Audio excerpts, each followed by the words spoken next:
នៅពេលព្រឹកដ៏ស្ងប់ស្ងាត់នៅក្នុងព្រៃខៀវស្រងាត់មួយសំឡេងសត្វស្លាបបន្លឺសំឡេងបន្លឺឡើងពេញព្រៃនឹងខ្យល់ត្រសៀកមានខ្ទមតូចមួយមានភាពស្ងាត់នៅខាងក្រោយសួនបន្លែឆ្មាពណ៌ទឹកក្រូចឈរត្រង់ដូចមនុស្សមានទំនោរទៅរកការដាំដើមស្បៃដោយក្តីរីករាយនឹងបន្លែគ្រប់ប្រភេទពេលល្ងឹតនៃនៅក្នុងព្រៃមានខ្លាដែលមកគំរាមកំហែងដោយអរិយាបថកងកាច់បានដើរមកកាន់កាំភ្លើងខ្លីភ្នែកសម្លឹងជាប់ទៅរកឆ្មាងាកមកឃើញហើយក៏ខ្លាចដោយការភ័យខ្លាចពេលឃើញខ្លាចង្អុលអាវុធទៅកាន់ភ្នែកខ្លាគំរាមឆ្មាបន្ទាប់មកប្រមូលស្បៃនិងបន្លែពីសួនច្បារដើម្បីយកទេ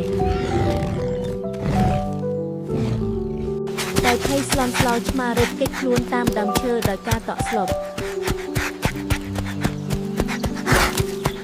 ខ្លាលើកកំភ្លើងបាញ់លើគ្រាប់សំឡេងបន្លឺឡើងពេញព្រៃឆ្មាចំពុកជើងដួលក្រោមដើមឈើធំមួយក្បាលរងរបួសនិងយំយ៉ាងឈឺចាប់កូនឆ្មាវ័យក្មេង3ក្បាលមកដល់សួនច្បារមានការភ័ន្តច្រឡំនឹកស្មានតែម្ដាយវារត់ពួននិងស្វែងរកកម្ដាយរបស់ពួកគេមិនឃើញឡើយពួកគេរកឃើញក្នុងសួនច្បារត្រូវបានបំផ្លាញហើយម្ដាយរបស់ពួកគេបានបាត់ខ្លួនភ្នែករបស់ពួកគេពោពេញដោយក្តីបារម្ភចំពោះម្ដាយទន្សាយវិជ្ជបណ្ឌិតពាក់អាវស្នឹងកាន់ថង់ពេទ្យដើរយ៉ាងស្ងប់ស្ងាត់តាមផ្លូវក្នុងព្រៃបណ្ឌិតទន្សាយបានឮសំឡេងយំពីចម្ងាយហើយដើរតាមសំឡេងនោះយ៉ាងរហ័សព្រោះខ្លាចខ្មោចលងគាត់ប្រទះឃើញឆ្មាដែលរងរបួសដេកនៅក្រោមដើមឈើទុំខ្សោយនិងយំស្រែកយ៉ាងខ្លាំង Weak meow វិជ្ជបណ្ឌិតទន្សាយលុតជង្គង់ក្បែរឆ្មាបើកកាបូបរបស់គាត់ហើយចាប់ផ្ដើមព្យាបាលរបួស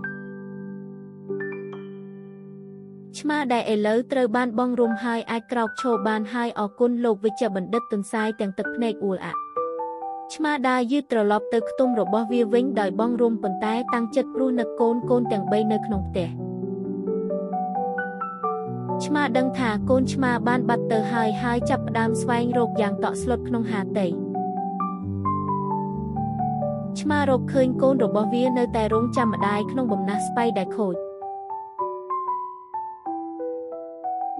ត្រឡប់មកផ្ទះវិញឆ្មានិងកូនឆ្មាចែករំលែកអាហារគ្នាបរិភោគនៅលើទឹកឈើតូចមួយពេលយប់ឆ្មាដាក់កូនឆ្មាចូលគេងហើយញឹមសង្ឃឹមថាថ្ងៃស្អែកនឹងមានសន្តិភាពគ្រប់ពេល